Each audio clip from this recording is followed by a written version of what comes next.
What does that mean? It means buckle your seatbelt, Dorothy, because Kansas is going bye-bye.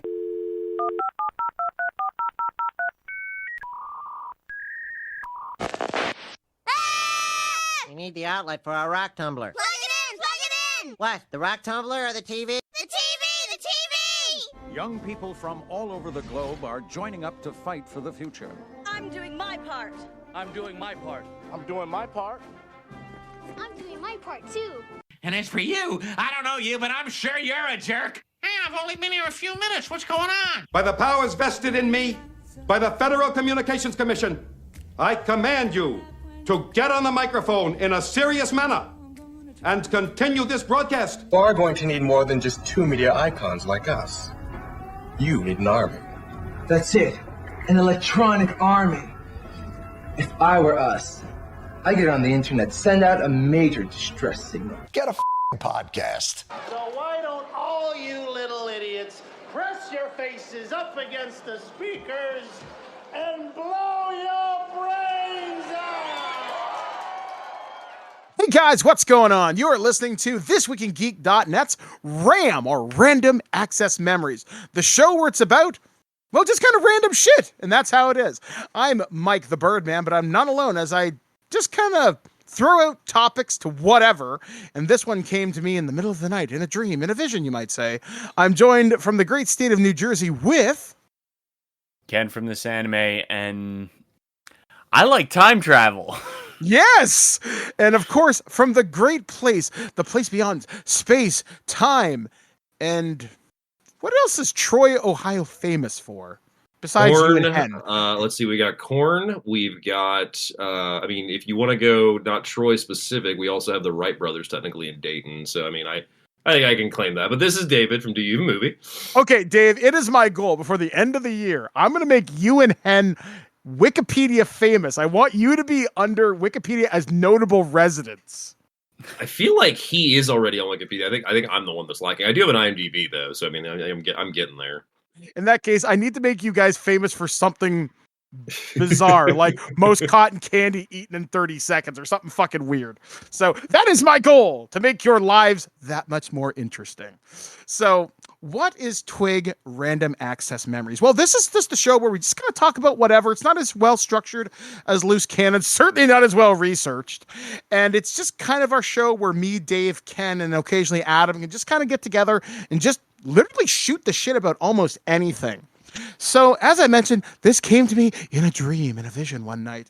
And it's one of the things that, if you're my friend for any length of time, you know I have a certain flair for certain movie stars, certain people out of the 80s and 90s. They're my heroes, they're my icons for whatever reason. And during the course of TWIG's history, it's always been kind of a running gag where I've always wanted to find a reason to talk about Jean Claude Van Dame. And I really don't even know why. It's just one of those actors. When I was a kid growing up in the 80s, everybody liked Chuck Norris. Everybody had that martial arts person. Everyone had their B-movie action star favorite. Yeah. And Jean-Claude Van Damme was definitely mine. Yeah, sure. There's just something about JCVD that's very, I don't know. He's despite being the muscles from Brussels, he has that weirdly American thing about him where he's like that American superhero. I mean, he was fucking Guile in Street Fighter. He understands he understand as he's gotten older.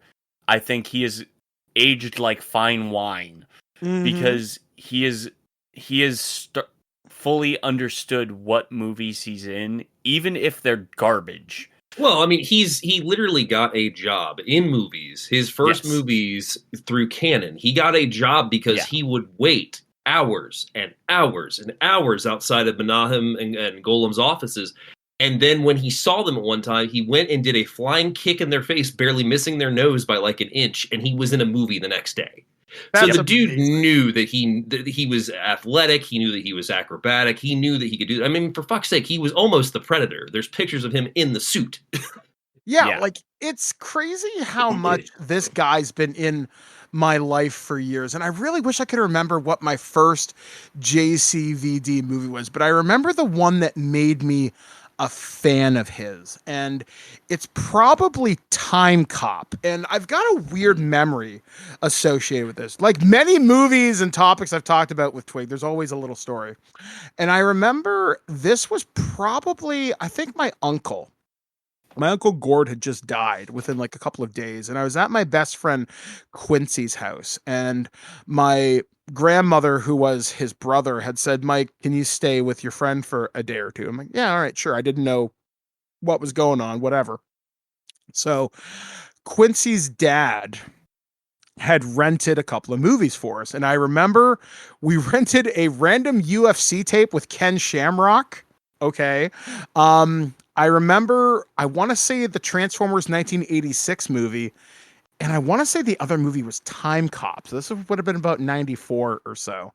And I had never seen anybody move like that who wasn't Chuck Norris or some random person from like a Shaw Brothers movie or something like that. I'd never seen that. I'd never seen somebody, frankly, so goddamn charming as being this action hero. And like, I was never a Seagal guy, and definitely not now, because that guy's a fucking weirdo. I love everything up to Exit Wounds. Basically, once you get to Exit Wounds, you can back off Seagal. But like, you can't deny some of those movies kick ass. Yeah, no. I've actually never seen Under Siege. What? Early Seagal? Yeah. What? Holy shit. Yeah, I know, right? And it's me. Even we're gonna have to do we're gonna have to do a Seagal episode at some point, because we got to fix that. But JCVD is just nothing like Seagal, and I think that's what I like about him first off too. Yeah. For me, it's that personality, like in like any movie where he has a romantic lead. And I think the best example of this is Time Cop. I would even say, even Sudden Death, he's got a certain warmth with his son in that movie. There's something about him, like he can do the martial arts, he can do the witty one-liners, but when he has chemistry with somebody, like even in like Maximum Risk with Natasha Henstridge, I'm in it. And then when I saw Street Fighter in 94 as well, that's a movie I saw at Christmas time on Boxing Day, because I think that movie came out in December of that year. And I remember I was one of the only people in theaters. I remember having my grandfather drive me into the movie theater. And when he delivers that ridiculously over the top, I'm going to get in my bullet and kick that son of a bitch Bison's ass so hard. Like, I haven't seen Street Fighter in so long, but oh my God, that line is ingrained in my brain. Oh yeah. Like that just, again, just endeared me to him. And when he does the flash kick and all that shit, like, again, it just like, dude, you're Guile. It's so cool. Yeah. And then finally, just one more memory I want to share.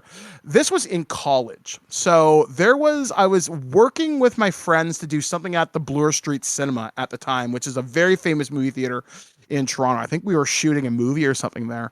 And there was a film, there were screenings that night. And I think it was Home Alone and JCVD were playing as a double bill in the middle of December or something. And I remember going there, and the reason I specifically remember this is, if you guys remember the website LiveJournal, I had met a friend on there, my friend Mary Beth, and I'd never met her in person before. We'd only ever known each other being LiveJournal friends.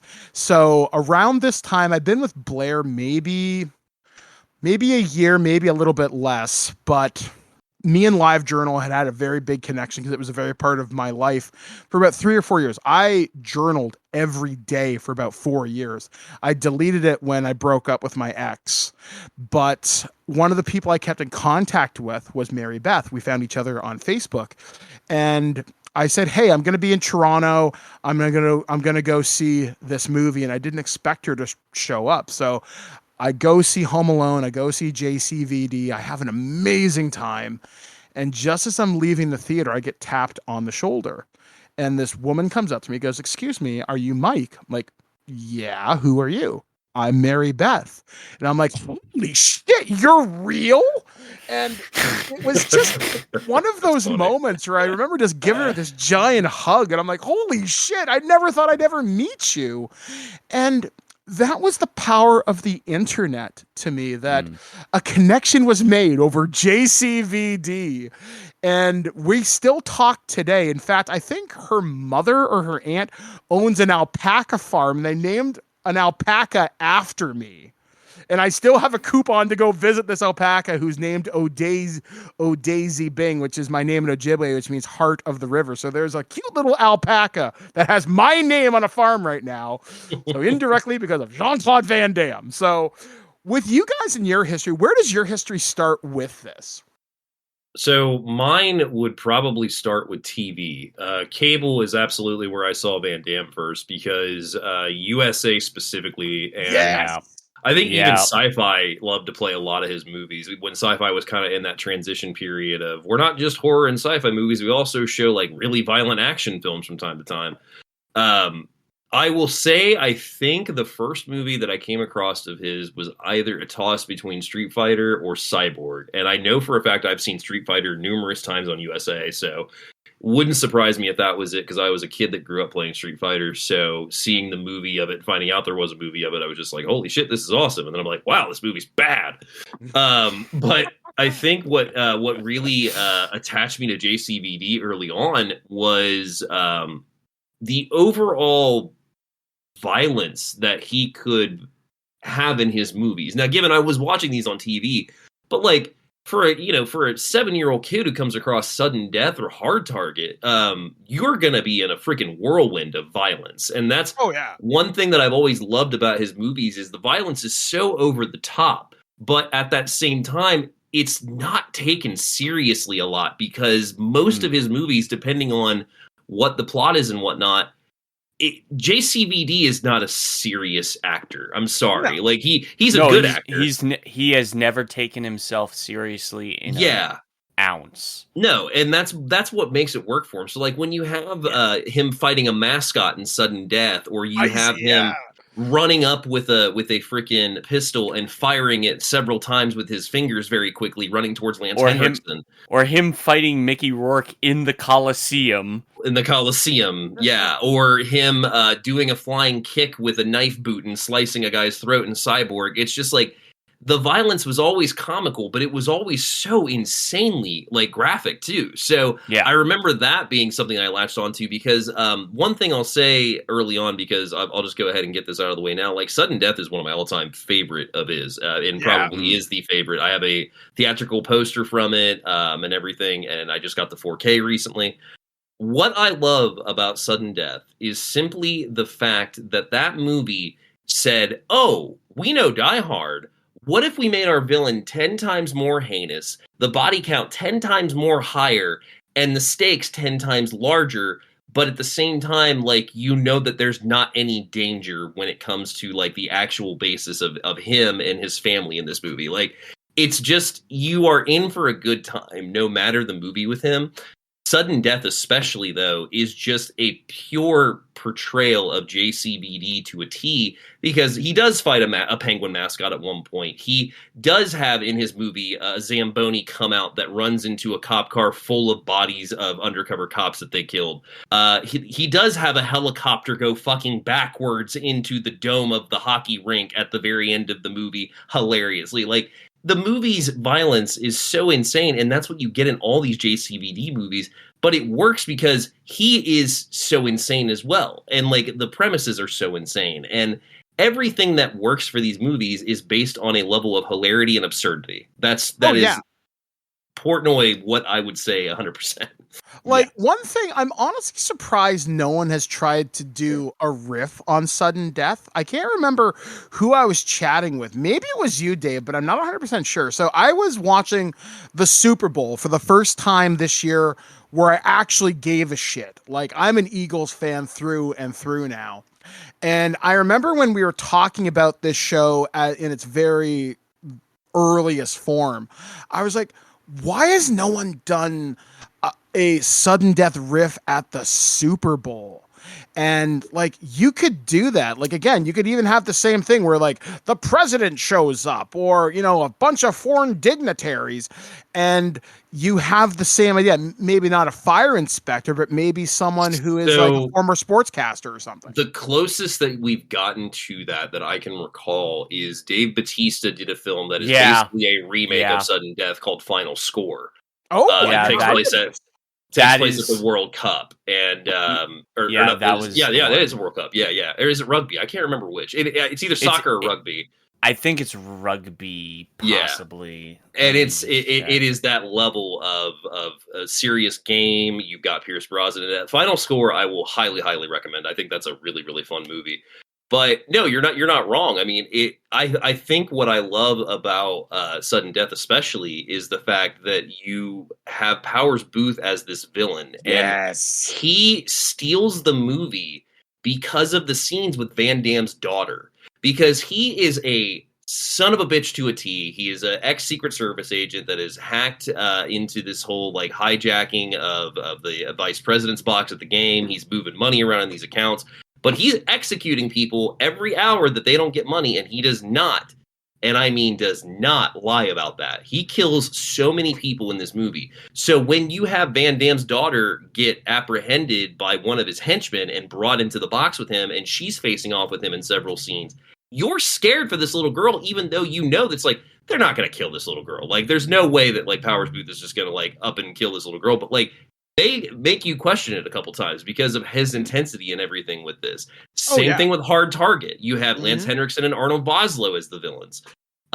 It is key to have a good villain and a solid, even if it's the dumbest fucking plot, like going into another one of my favorites, Double Impact, which has this whole plot of Van Damme having a twin and their twin brothers that were saved by Jeffrey Lewis and another woman when their parents got assassinated because of this whole bridge thing. The plot of Double Impact is really convoluted and difficult to explain. All you need to know is Van Damme plays himself and his twin, and they kick a lot of ass in that movie too. But like, Van Damme's movies have to have like this ample amount of gratuitous violence. They have to have an ample amount of a plot that you can follow or at least latch onto for this runtime. But what I will say wholeheartedly when it comes to JCVD is even the bad ones, they're still watchable. Seagal, you're not getting that.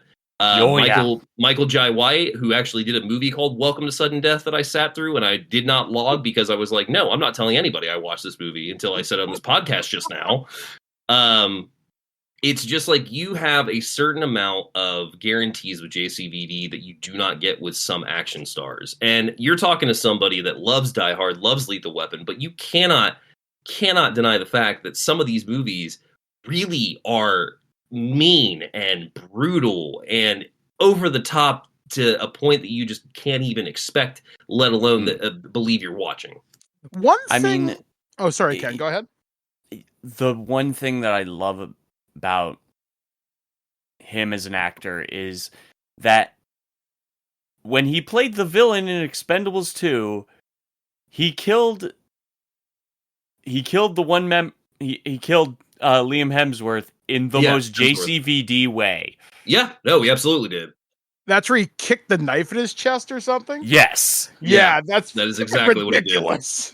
Well, and like you said, the villain thing in Expendables 2, one honorable mention that is a movie that does not get talked about enough is a movie he did with, I can't remember the guy's name, let me pull it up, but it's called Enemies Closer, and he plays the villain at JCVD does, and he's a Hans Gruber type that is trying to infiltrate this forest, and who is his freaking, Tom Everett Scott is the forest ranger that puts up a fight against JCVD and Enemies Closer from 2013. And JCVD is that psycho villain that he always is facing off with in these movies. So again, even when he's the good guy or the bad guy, you're still in for a good time.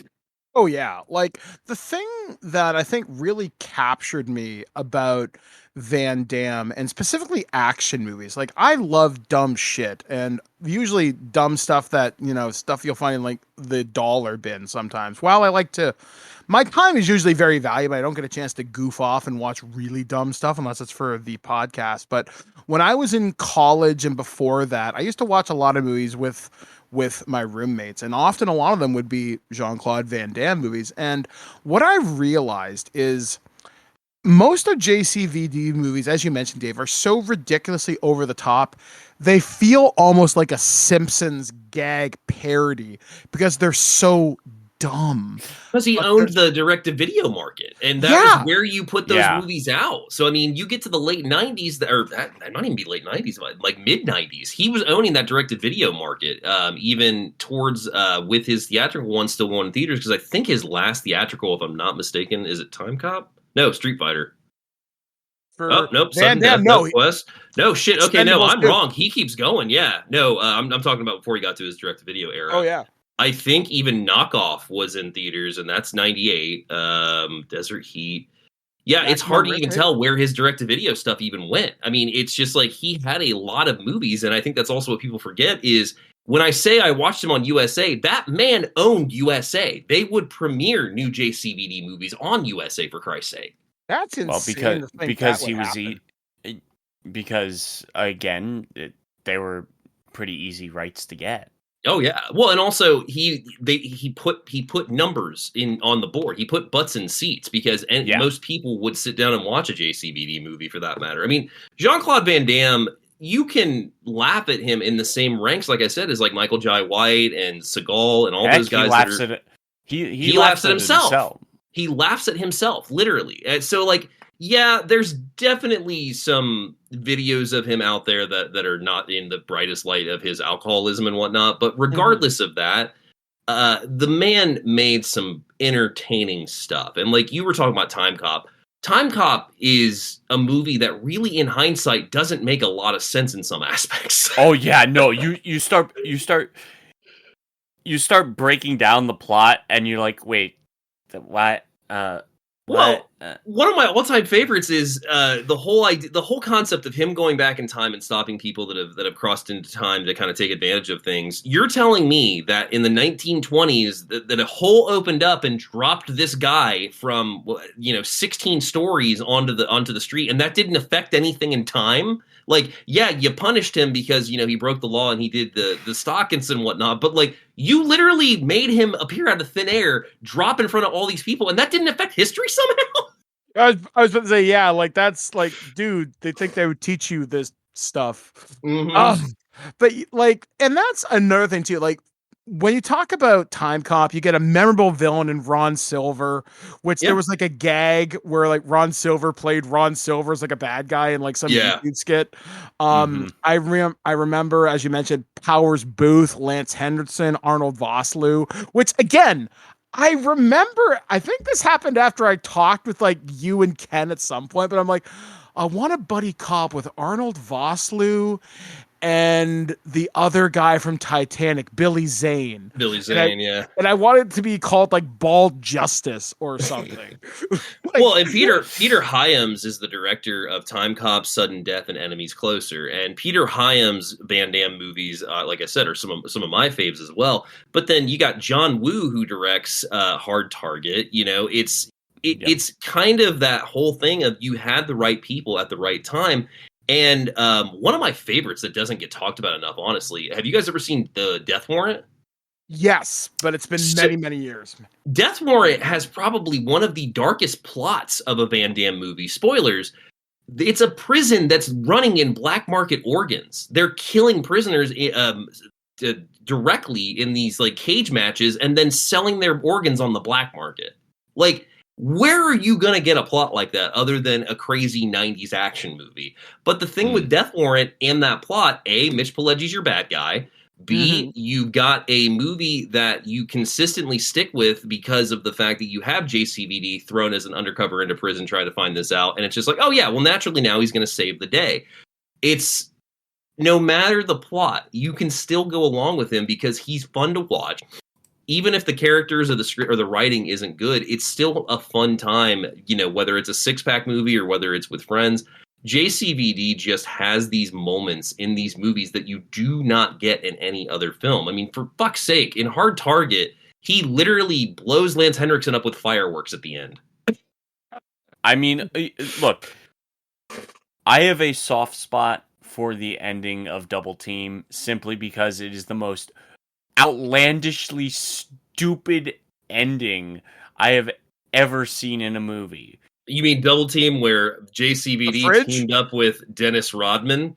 Yes. Yeah. Where Mickey Rourke dies by stepping on a landmine and simultaneously getting eaten by a tiger, and in order to survive the blast, Dennis Rodman and Jean Claude Van Damme hide behind a Coke machine. Yeah. As they do. As they do.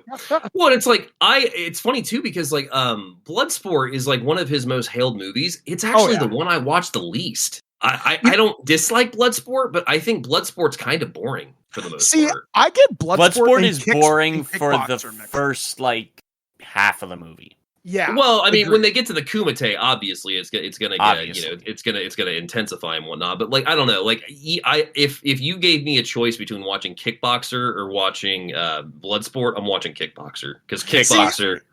I might go the opposite. Stupid fun. It's funny. I was watching Kickboxer last night in preparation for this, and I actually said this to Alex last night. I was like, I always get these two mixed up for some reason, and I think it's because they have this weird 80s vibe weaving through them.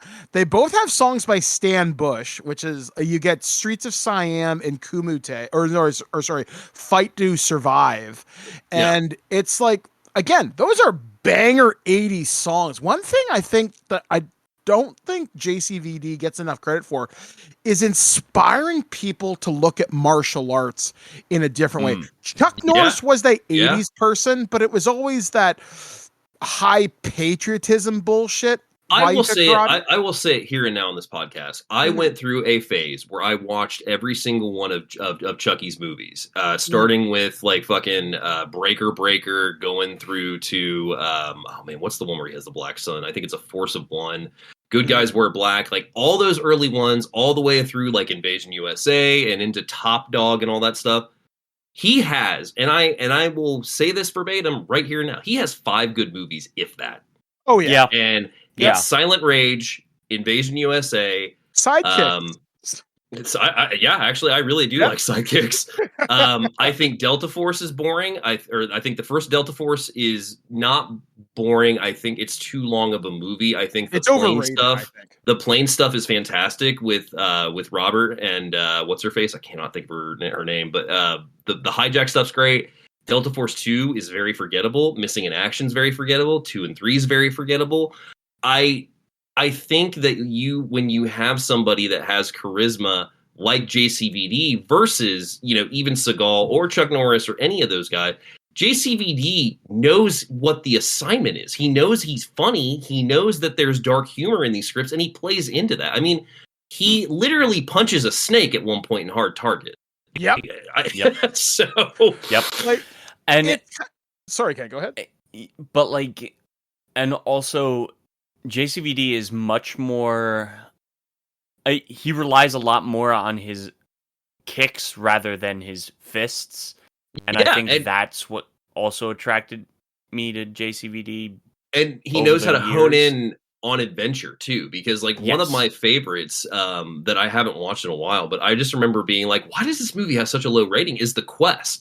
Putting Jean Claude Van Damme and Roger Moore together, who thought that would be a good combo? But then it's like, all right, we take Jean Claude Van Damme and Roger Moore. Let's send them to Mortal Kombat. What do we think about that? That's literally what that movie is, and it is so ridiculous. It's so much fun, and to be perfectly honest, it's probably one of his most kid-friendly movies. Even with all the violence. So I mean, I just there's not a bad movie in the bunch, even when he has bad movies. One of his more. I think that's one of the PG-13. PG-13. PG-13. No, it's not R. I know for a fact it's PG-13. Yeah, I mean, one of his only PG-13s. Yeah, it very well might be. Actually, I'm looking over it right now, and I think you're right. But yeah, then I also look at the list and I forget about the one that everyone loves that I'm just so lukewarm on too is Lionheart. I think Lionheart has some great fight scenes, but overall the movie, I don't know, man. I'm just such a sucker for a good Die Hard knockoff that when you put it with the likes of Sudden Death, but then you also have Hard Target, which is a remake of The Most Dangerous Game, It's just, you have movies that have so much entertainment value, even if you've seen them 1,000 times. I literally watched Hard Target twice the other night because for one, my player just started the disc over because it's one of the old Blu-ray discs. So it just started playing it again. I was like, oh, fuck it, I'll watch Hard Target again. I watched it twice in a row and still had a great time with it. So, I mean, I can't say more with his movies other than the fact that his entertainment value is so high because of the crazy shit that happens, his performances. I mean, for fuck's sake, in Double Impact, when his parents get murdered, which is a really gory scene, like they're getting shotgun assassinated. So like his mom's like head implodes, like dad gets like 3 in the chest and like almost loses a hand and then gets it in the head. They show these gory corpses, and then not even 30 seconds later, JCVD's doing splits in purple sweatpants in front of a bunch of women. As one does. As one does. Yoga pants, not even sweatpants, yoga pants. So, I mean, he's doing perfect splits in front of them. So, there's the absurdity level, there's the violence extremity, but overall, like, no matter what it is, I never have a bad time with his movies, even the ones that I don't like as much. See, now, I watched Hard Target for the first time about a week or two ago, which, again, weird, right? Because it's me. I actually am really surprised. I didn't like it as much as everybody else does, which actually kind of surprised me because I'd heard it hyped up for years that I was going to adore it. And it is fun. Like, honestly, my favorite part's probably Arnold Vosloo and Lance Henriksen in it, to be honest with you. I think I know why you don't like it as much. And then this might be a stretch, but it could be dead on. It actually has like the least screen time at JCVD when you think about it. You're with the villains a lot in that movie. Yeah. And like, I was like, I had it so built up in my head for years. It was going to be this awesome, life-changing experience. I love fucking every cast member in this. John Woo, right? Wilford Brimley as Uncle Duvet. Yeah. I mean, Uncle Duvet, once Uncle Duvet gets in that movie, you're off to the races. But I think also, too, with Hard Target is it was the one that he was most known for from my side of the tracks because it played USA a lot. I remember that VHS cover verbatim. I feel like that was the one that really took him into the ether of being up with that level of Seagal and whatnot, because that was at the heyday. Because I think Hard Target's like 93. Yeah, 93. 93, yeah. So, I mean, he did Universal Soldier before that and Double Impact. So he had kind of done those goofier ones like Cyborg, Kickboxer, Lionheart. I think Hard Target was the one where they really had a significant amount of money, not just because of who they had in it, but I mean, you had John Woo coming to America to shoot in the U.S. and make a U.S. action film. So naturally, that kind of propelled him. So I think that's why that one is so acclaimed. But I can totally understand you not liking it as much because I do think that on 2 watches in a row the other night, you do spend a lot of time with Henriksen, Vosloo, and just the overall backstory of getting bums together to kill and hunt in the city. Yeah. Which is pretty bleak. Which is a pretty bleak story when you think about it. Also, just because I have a soft spot for Replicant. It's what I've never seen, but I've heard I need to. Yeah, I mean, you've got Jean Claude Van Damme and Michael Rooker.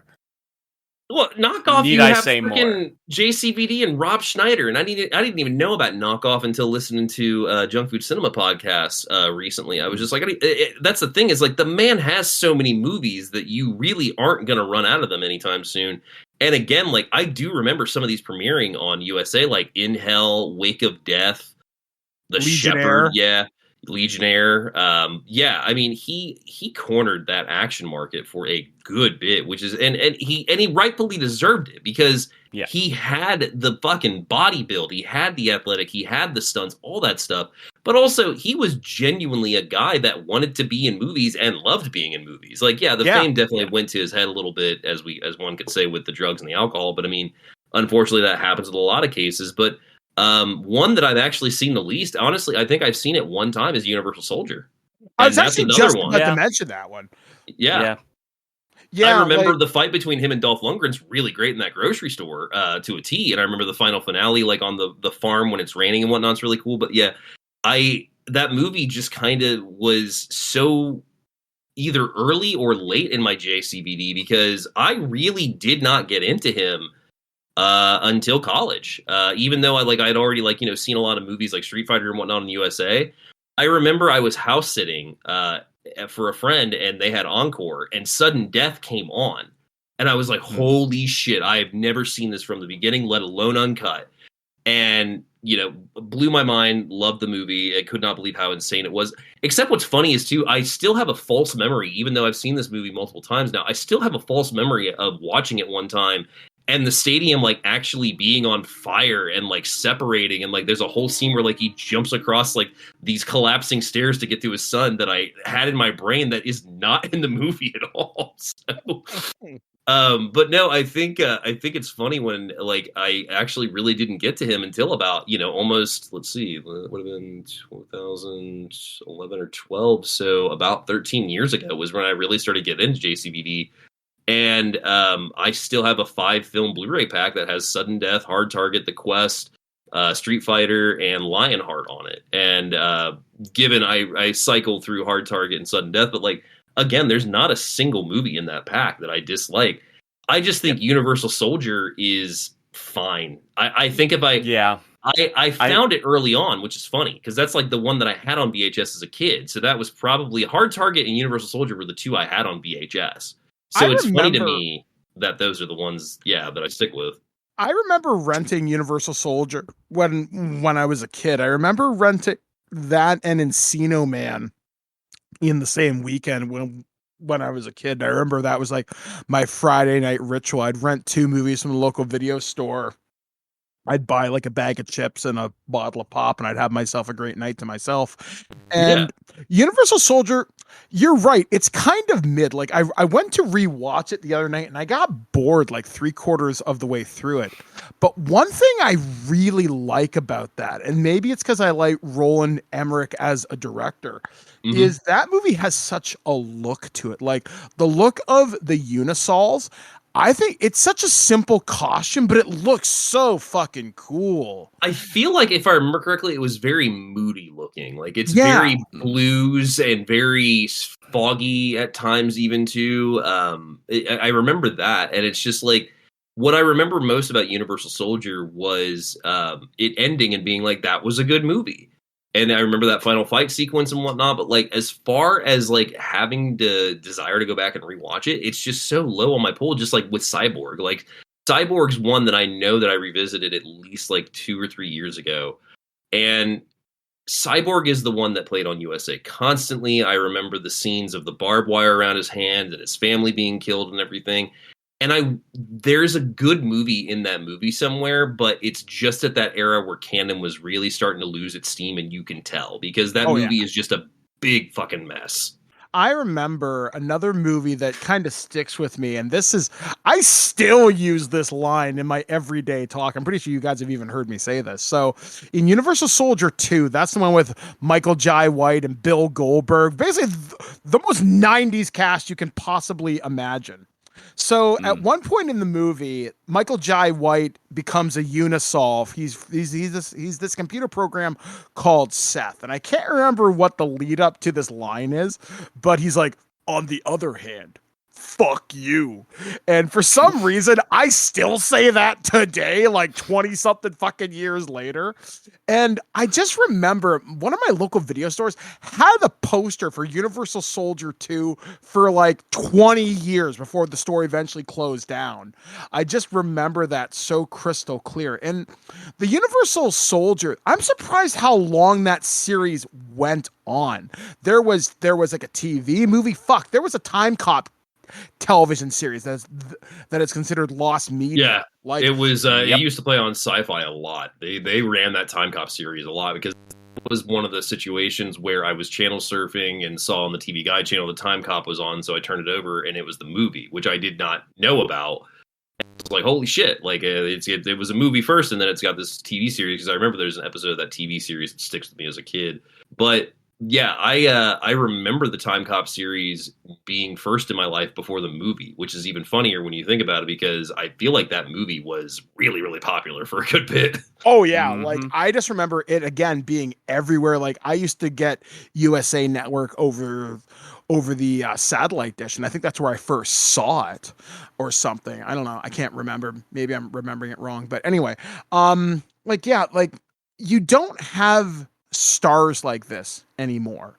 I felt for maybe a hot minute, maybe Vin Diesel was going to be like this, because you look in his career, beginning with Fast and the Furious, then he did like Chronicles of Riddick, and he'd do movies like you forgot about Knock Around Guys is like one of his first ones, which is not good. I used to like that movie.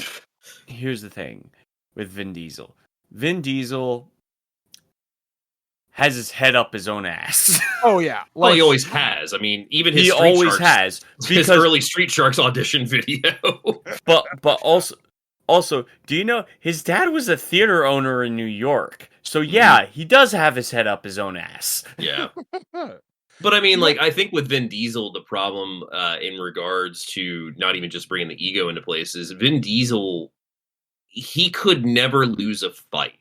If you think about it, like he was one of those guys that he definitely never contractually can't. Yeah, that's what I'm saying. It's like JCVD, you can watch him get his ass kicked. There's only a couple scenes in Triple X that I can think of like, where he gets beat. One of my I will say with Vin Diesel, one movie that does not get enough love of his that I really, really enjoy is A Man Apart. I think A Man Apart is a fantastic action flick of Diesel's that really didn't get much love. But yeah, I think you can't replicate someone like JCVD, because it would have to have the establishment that we have with that chronological work of his works and everything, and just his introduction into the business and whatnot. Like, he's a hard one to replicate. And even like with Batista, I love Batista, and Batista might be honestly like the closest we can get to JCVD. He's no JCVD. Yes. Yeah. I would say Batista, when he is in really good, when he has really good writing behind him, is a better actor than JCVD. Oh yeah, for sure. But he can play in the same field as JCVD. The humor, like the abruptness and everything, yeah. Yeah. Like Killer's Game could not have worked with older Batista when he was just starting out as an actor, but that is a JCVD kind of role. Oh yeah. Okay. I thought of someone else who is like JCVD adjacent, because they're an action star who has comedic chops, can do serious, but can also do goofy as hell. John Cena. Yes, John Cena. I think John Cena plays more into the comedy more. Mm-hmm. I mean, he did all the Marine movies, and he did like some of those directed videos. Yeah, I think that's where you have to look. Obviously, I think Batista quickly realized that he wanted to be an actor rather than a wrestler actor. Yeah, and that's perfectly fine. I think Cena kind of more leaned into the wrestler actor persona. Yeah, because and I think too, one thing that we missed with JCVD is he worked with John Woo, he worked with Ringo Lam, he worked with big names in the industry, and to my knowledge, like, he got along with them great, which is why those sequences and everything. He also still has good relationships with a lot of them. Yeah, exactly, including the stunt guys. Yeah. And so, I mean, like, when you take that into account, you're never going to have another JCVD, because you're talking about somebody that was literally in the Predator suit at one point, is in the film Breakin', did star in a Chuck Norris movie, and then actually probably end up outselling him for his action movies at one point, for Christ's sake.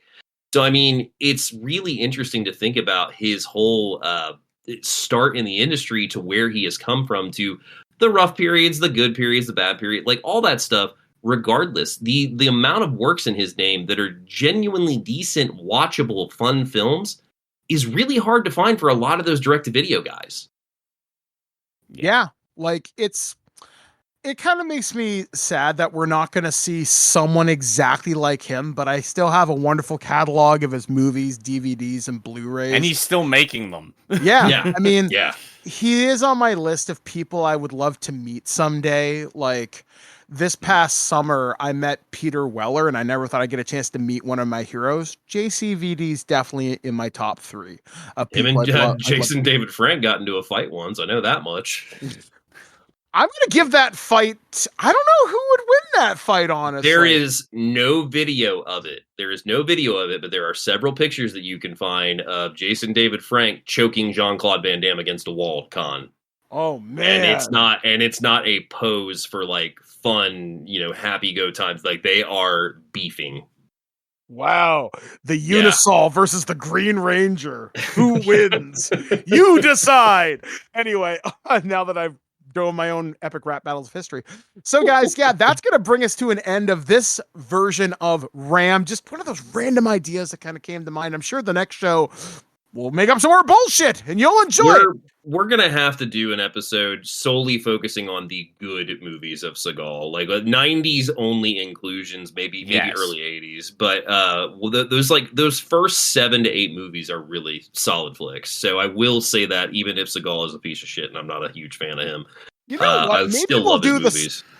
Here's what I'll pitch. We'll do Summer of Seagal. Last year on Twig, we did Summer of Sedaris, which is all the Andy Sedaris movies. So we'll do the Summer of Seagal. Good Seagal. Summer of Seagal. Good Seagal. I'm not fucking watching like American or what is it? Something Sniper and The Foreigner and Half Past Dead, Submerged. Oh my god, I know all. As these soon as he stopped. As soon as the man stopped doing his own stunts, that's when I was just like, all right, fuck you, get Cloud. the heck out of here. No, but literally, Birdman, Hard to Kill, the villains, William Sadler and Tommy Lee Jones and Busey and Under Siege, Michael Caine and On Deadly Ground, William Forsythe and Out for Justice. I can't remember the guy's name for Marked for Death, but he's a Jamaican actor. I cannot think of his name. But yeah, they're solid flicks. So yeah, I'd be down for Summer of Good Seagal. But it'll never touch the throne of JCVD. This is very true. So guys, once again, thank you for joining us here on the show. We always love to hear from you. So be sure to check out our social media. We are primarily on Blue Sky now. So be sure to check us out over there or email us feedback at thisweekingeek and send us suggestions. We'll pretty much talk about whatever. So that's what I like to hear. So from the great land of New Jersey, Ken from this anime. Oh my god, it's Ohio! David Neuer from Do You Even Movie. I'm Mike. It's time to go. I've got nothing else. Anyway, guys, good night. At no point in your rambling, incoherent response were you even close to anything that could be considered a rational thought. Thanks for listening to this episode of This Week in Geek. Hungry for more? Check out our website at thisweekingeek.net. You can subscribe to the podcast, browse our Twitter and Instagram, and leave your thoughts on today's topics. If you'd like to give us some feedback, send us an email at feedback@thisweekingeek.net. Tune in next time, and remember, lower your shields and surrender your listenership. We would be honored if you would join us. Thank you for your cooperation. Good night.